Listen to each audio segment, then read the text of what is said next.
November 1939, the best-selling comic book on the newsstands was Marvel Comics #1, second printing, with an unbelievable sale of 800,000 copies, making it one of the best-selling comic books ever at this time. There were a few new series debuting and new publishers, in fact. Best Comics #1, November 1939, published by Better Publications. This was the very first comic book published by the prolific publisher Better Comics, also known as Standard Comics and Nidor Comics. The gimmick of this comic was it was published in a horizontal format. It was slightly larger than the usual Golden Age comic, measuring 10 and 11 by 16ths wide by 8 inches high. This unique sideways square-bound book contains the first appearance of the Red Mask, which is also the first appearance of a minority superhero. This book also features humor and text features. This book is considered scarce by both Overstreet and Gerber. Volume 1, number 1 with a 10-cent cover price was a 68-page book with an on-sale date of September 1st, 1939. The editor at Better Publications was Ned Pines. Adventures of the Red Mask is featured on the cover. It is an early superhero comic book cover, and the cover features the Red Mask, Silly Willy, Peggy Wow, Jigger, Happy, and Pappy. The Red Mask is introduced in a 7-page story written by George West, featuring the first appearance of the hero, the Red Mask, and the villain, Robert Fear. And the Red Mask is the first known published African-American comic book masked hero. Happy is a 2-page story written and drawn by Kin Platt. It's a humor story and features the first appearances of Happy and the dog Pappy. Happy appears 5 times in this issue. Kin Platt, born 1911, lived until 2003, an American writer and artist best known for penning radio comedy and animated TV series as well as children's mystery novels. He broke into comic books with humor stories featuring the character Happy in Best Comics #1 in 1939. Platt went on to write and draw many features in the next few issues and to draw such features as Captain Future in Startling Comics, The Mask featuring a attorney-turned-costume crime fighter in Exciting Comics, and writer Richard Hughes' Doc Savage-like Doc Strange, which has no relationship to the later Marvel Comics Doctor Strange. After doing World War II military service, Platt began working for such comic companies as Timely Comics, for which he created Widget Witch in Comedy Comics, and he also created Super Mouse in 1948 and would eventually write for the Bob Hope and Jerry Lewis comics at DC Comics in the 1950s. Peggy Wow is an 8-page story written and drawn by Ray McGill, and this is the first appearance of Peggy Wow. Jigger is an 8-page story written and drawn by Gus Judd, featuring the debut of Jigger. And The Jams is a 9-page story featuring the first appearance of Mr. and Mrs. Jim Jams. Blue Ribbon Comics #1, November 1939, published by MLJ Comics. This is the very first MLJ comic ever published. The company would later be known as Archie Publications. This comic features the first appearances of Dan Hastings, Richie the Amazing Boy, and Rangatang the Wonder Dog, who also stars on this stylized cover. Golden Great Jack Cole contributes interior art as well to this issue. This is a 68-page, 10-cent cover price book which went on sale September 18th, 1939. The editor at MLJ was Louis Silberkleit and Harry Chesler. There's a Mile High pedigree copy of this book, as well as a Carson City pedigree, a Larson pedigree copy, and a Denver pedigree copy. Meet Rangatang is featured on the cover. This animal detective mystery featuring the dog Rangatang. Hold That Line is a 1-page story written and drawn by Jack Cole. Rangatang appears in a 6-page story written by Norman Danberg with art possibly by Ed Ash in this animal detective mystery featuring the first appearances of Rangatang the dog and the detective High Speed. Dan Hastings appears in a 10-page story drawn by Clem Gretter. This early science fiction strip features Dan Hastings and Dr. Carter. Buck Stacy is a 5-page story drawn by W.M. Allison. It's a Western frontier story featuring the first appearance of Buck Stacy. Foxy Grandpa appears in a 2-page story written and drawn by Jack Cole. Secret Agent B.O. is the title of the I'm a Sleuth 3-page story written and drawn by Jack Cole, featuring the first appearance of I'm a Sleuth, and this strip will next appear in Dynamic Comics #11. King Cole's Court is a 2-page story written by George Nagel with art by Jack Cole, and this series is continued from Chesler's earlier Star Comics. Little Nemo is 4 pages written and drawn by Bob McKay, featuring the classic strip, and the villain, the Man in the Moon. The Murderous Red Keenan Gang is the title of the story for Crime on the Run, which is a 7-page strip written and drawn by Jack Cole. It's a nonfiction crime story featuring the Keenan Gang as villains. This story would be reprinted many times, including Punch Comics number 11 in 1944. Double Action Comics is an ashcan dated November 1939 from DC Comics. This is a black and white comic in standard Golden Age comic book size. It's printed in Velux cover, and it is just a cheap ashcan comic, which they used to keep the legal protection for the title, Double Action Comics. And the numbering continues with Double Action Comics number 2, which actually came out in 1940. The ashcan edition created to secure the trademark of title and logo. This is a very rare book and was not ever officially for sale to the public. The cover of this book is drawn by Leo O'Mealia and is reprinted from Adventure Comics number 41, which came out a few months ago at DC Comics. The interior is known to be from the 9th to 16th wraps of Action Comics number 15, and the book is hand-trimmed. Edison, Inspiration to Youth, is a no-number comic book dated November 4th, 1939 by T.A. Edison.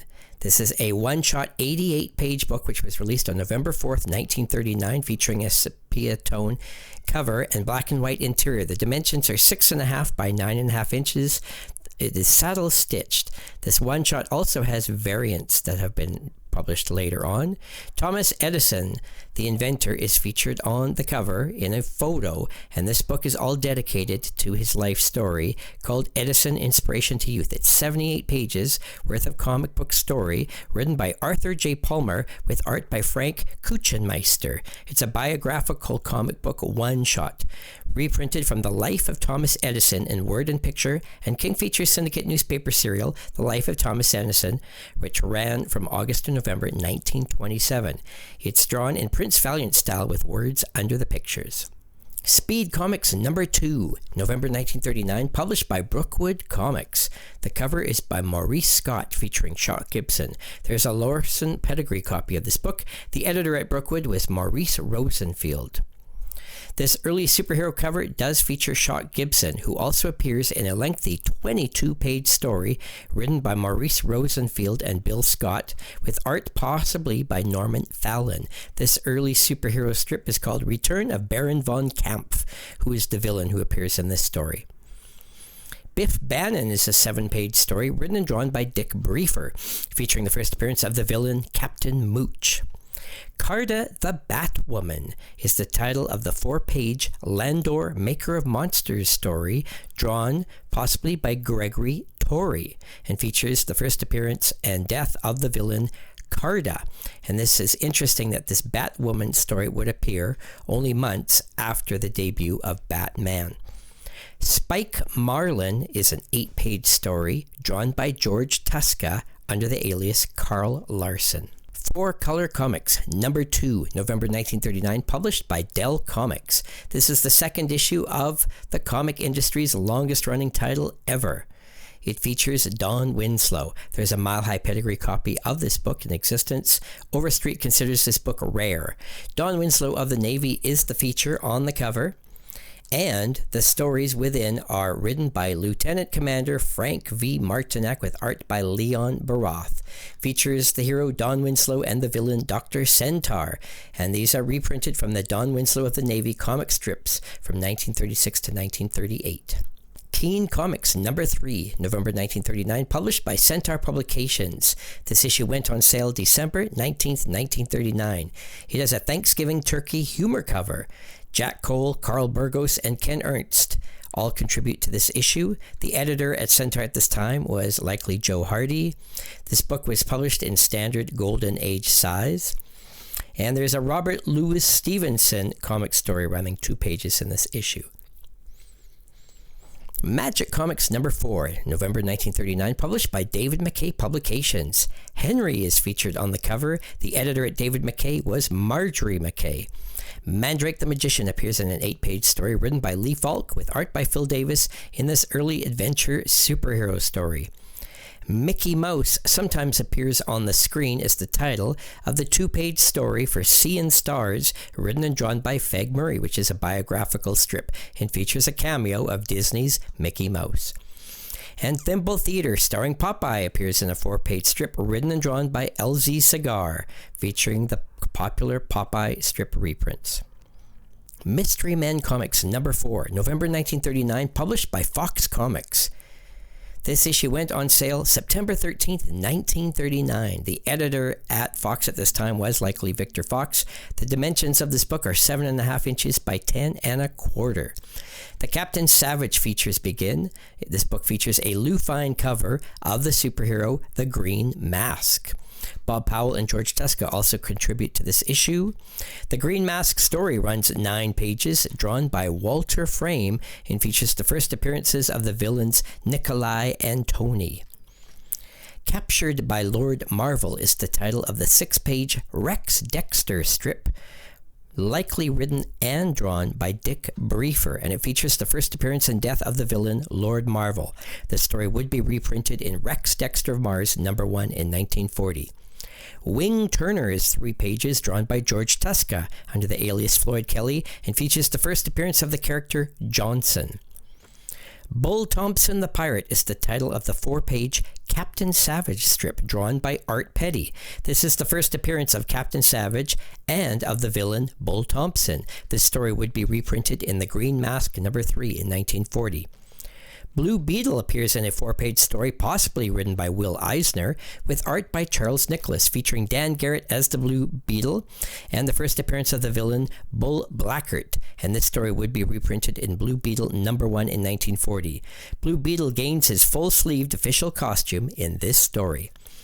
Zanzibar is a 4-page strip, possibly written by Will Eisner, with art by George Tuska, featuring the first appearance of the villain Simone, and this story would be reprinted in Blue Beetle number 5 in 1940. Smash Comics number 4, November 1939, published by Quality Comics. This issue went on sale September 20th, 1939. The publisher at this time at Quality was Everett Arnold, and the editor was Ed Cronin. There's a mile-high pedigree copy of this book from the Edgar Church collection. Wings Wendell appears on the cover with art possibly by Gil Fox. We also see images of Archie O'Toole, Espionage, Bozo the Robot, the Invisible Hood, and Clip Chance, all in the inset. Madame Doom is the title of the 9-page Espionage starring Black Ace story, written and drawn by Will Eisner in his popular spy story. Black Ace has to deliver Allied agents to a conference in California, and Madame Doom wants to stop him. This is the first appearance of the villain, Madame Doom. The Green Lizard is the title of the 5-page Invisible Justice story, written and drawn by Art Panagian under the alias Art Gordon, featuring Kent Thurston as the Invisible Hood, and the Green Lizard is the villain in this story. The Green Lizard threatens to kill prominent businessmen with crocodiles in a swamp unless they pay him off. This is an early superhero comic strip. The Submarine Disasters is the title of the 7-page Hugh Hazard and his Iron Man story, written and drawn by George Brenner under the alias Wayne Reed. This is an early science fiction comic strip featuring Hugh Hazard and Bozo the Robot. Sheepad Bay is the title of the 2-page Archie O'Toole story, likely written and drawn by Will Eisner under the alias Bud Thomas.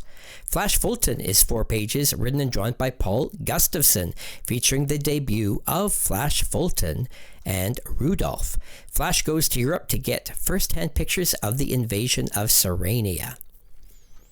The Impossible Murder is the title of the 7-page John Law Scientective story, written and drawn by Harry Francis Campbell in this detective mystery which features the character The Avenger.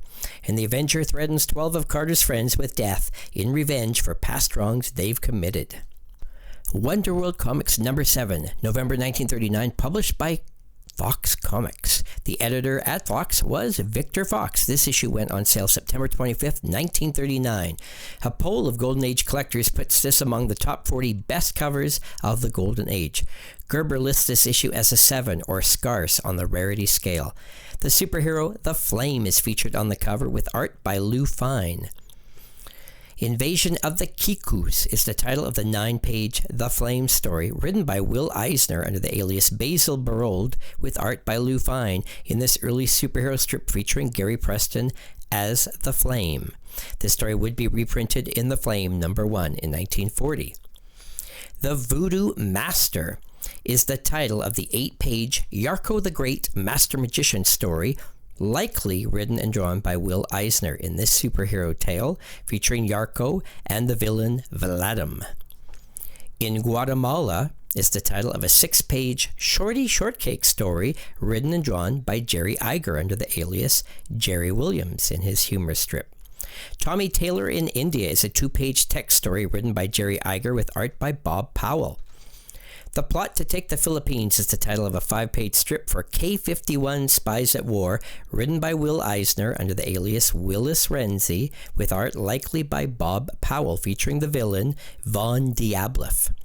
Diamonds of Death is the title of the 5-page Mobbuster Robinson strip, with art by George Tuska, featuring the first appearance of the villain Coleman.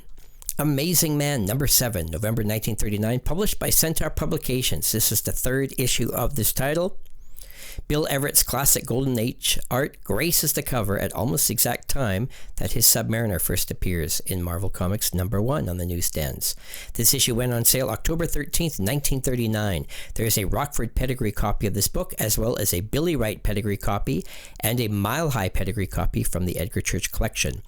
Eamonn the Amazing Man is featured on the cover, drawn by Bill Everett. Amazing Man Loose is the title of the 10-page Eamonn the Amazing Man story, written by A.L. Kirby with art by Bill Everett. And it features John Eamonn as the Amazing Man in this early superhero strip. Having interfered with the plans of the Great Question, the villain arranges for fake witnesses to claim in court that Eamonn forced a car off the road, killing a maintenance engineer. Forced into a cell, Eamonn changes into the Green Mist and confronts the witnesses, trying to get them to confess to their treachery. Dinosaur Forest is a 3-page story drawn by Robert Louis Golden. It's a complete novelette, and this is an early dinosaur story in comic books. Dear Reader, in the year 1950 during the Second World War, is the title of the 9-page The Iron Skull story, drawn by Carl Burgos. Origin of the Magician from Mars is the title of the 7-page Magician from Mars strip, drawn by John Giunta, in this early science fiction and superhero comic strip featuring Jane Gem 35 as the Magician from Mars, making the first appearance and origin in this story. The daughter of a Martian father and Earthwoman is accidentally exposed to the rays of a cathode tube by her nurse, which gives her extraordinary powers and advanced mentality. However, her earthly heritage of affection for blood relatives is her one weakness. Miniature Man is a 7-page story written and drawn by John Kolb and would later be known as Mini Midget. Chuck Hardy, Land Beneath the Sea is a 7-page story written and drawn by Frank Thomas. The Mighty Man, a huge 12-foot giant, is the title of the 7-page Mighty Man strip written and drawn by Martin Filchock. The Shark is an amazing undersea creature is the title of the 8-page The Shark strip, written and drawn by Lou Glanzman. This is the 2nd appearance of the Shark comic strip. All-American Comics #8, November 1939, published by DC Comics. This key issue features the first appearance of Ultraman. Mud and Jeff strips appear 5 times in this issue, plus there is an ad for the Mud and Jeff comic book from DC. The editor at this time was M.C. Gaines, and Sheldon Mayer was the assistant editor. Gary Concord the Ultraman is featured on the cover, drawn by John Blummer in this early science fiction / superhero cover. Gary Concord the Ultraman appears in a 6-page strip written and drawn by John Blummer under the alias Don Shelby. Gary Concord the Ultraman has his first appearance and origin in this story. Gary Concord's father spent years in suspended animation to awaken the far future of 2239 AD. The story would be continued in the next issue. 1,000 Years a Minute, Part 2 is the title of the 6-page Adventures in the Unknown story, written by Carl Claudy with art by Stan Ashmeyer in this early science fiction comic strip featuring Alan Kane, Ted Dolliver, and Dr. Lazar. Popsicle Pete appears in a 2-page story written and drawn by Sheldon Mayer. Pete and his friends plan to build a radio station. A Very Funny Cartoon, To the Right Person, is the title of the 4-page Scribbly story, written and drawn by Sheldon Mayer in his humor strip. Jimmy Stone appears in a 2-page text story written by George Shute with art illustrated by Sheldon Mayer, and there is a promo ad for movie comics in this issue.